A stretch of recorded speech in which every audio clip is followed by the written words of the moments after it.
In the heart of Eastern Europe, where Orthodox domes, Catholic cathedrals, and forested villages define the land, there exists a story few have heard. A story of Muslim warriors who served Christian kings, of Qurans written in Arabic script but spoken in Belarusian, and of a culture that survived centuries of war, exile, and assimilation without losing its soul. These are the Lipka Tatars, and today, we'll journey into their forgotten world, across battlefields, mosques, and manuscripts, to rediscover one of Europe's oldest and most unique Muslim communities. It all began in the 14th century. The mighty Mongol Empire had fractured, and from its western edge rose the Golden Horde, Turkic Mongol Muslim warriors who controlled vast lands from Siberia to the Black Sea. As the Grand Duchy of Lithuania grew in power, encompassing modern-day Belarus, Lithuania, and parts of Poland, it faced pressure from the Teutonic Knights and Muscovite princes. To strengthen his army, Grand Duke Vytautas the Great did something bold. He invited Muslim Tatars to settle in his lands. And so, thousands of warriors and their families migrated west, not as invaders but as allies. They were given land, noble titles, and freedom to practice Islam.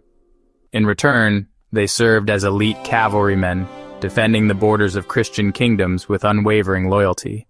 Despite being surrounded by Christians and speaking Slavic languages, the Lipka Tatars held on to their Islamic faith.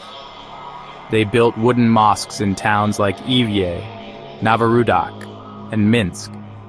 They celebrated Eid. They fasted during Ramadan.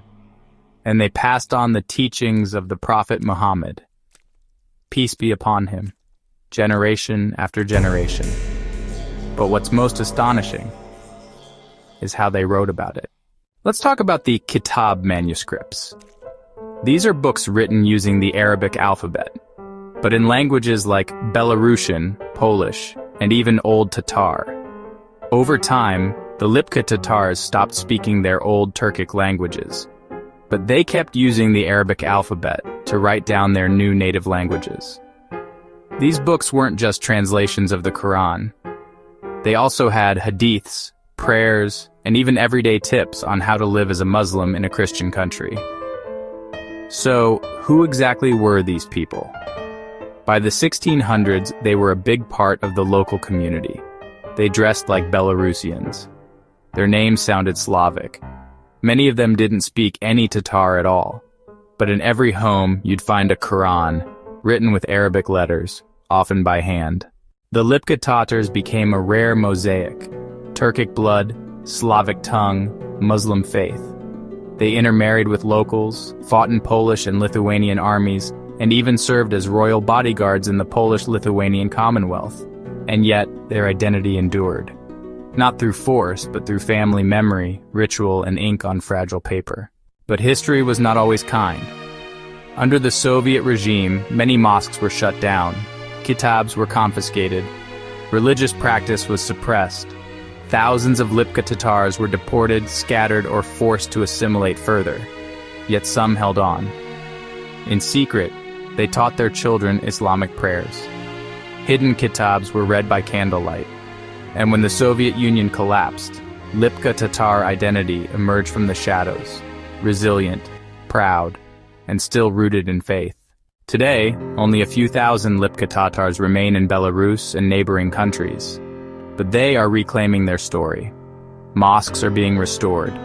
Manuscripts are being preserved in museums. And young Lipka Tatars are learning not just who they are, but how remarkable their ancestors were. In a world obsessed with pure identities, the Lipka Tatars remind us that heritage can be layered, that faith, language, and culture can mix and still endure. So next time you think of Muslims in Europe, remember the Lipka Tatars. They didn't arrive in boats. They rode in on horseback, served kings, defended castles, and wrote the words of God in Slavic tongues, with Arabic letters.